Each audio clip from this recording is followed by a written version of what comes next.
if you want to try it on. A treasure trove of vintage clothing includes hats Rachel Brosnahan wore in The Marvelous Mrs. Maisel, the cardigan Tom Hanks sported in The Bridge of Spies, and the nightgown Angelina Jolie had on in the original Sin.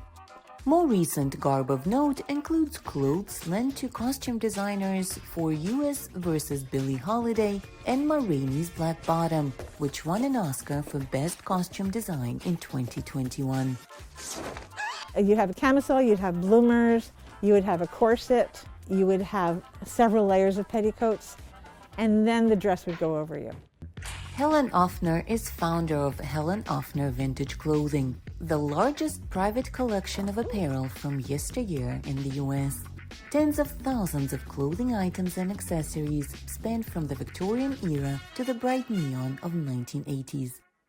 In 1982, Woody Allen was doing the movie Zelig, and he went into a boutique in Soho looking for 1920s clothing. So they came out to my apartment. I only had one rack. It was in the bedroom of me and my boyfriend at the time, and they bought everything I had. Uffner started collecting vintage back when she was young. She would save money looking after the neighbors' babies. She started with vintage books, then switched to rings. Then came clothing. She says her love for vintage stems from a lack of family heirlooms. During Second World War, her parents fled Poland and came to Belgium. Most of her family died in concentration camps. I love old things. They speak to me. You know, they have a history, somebody loved them at one time. I'm not as interested in new fashion.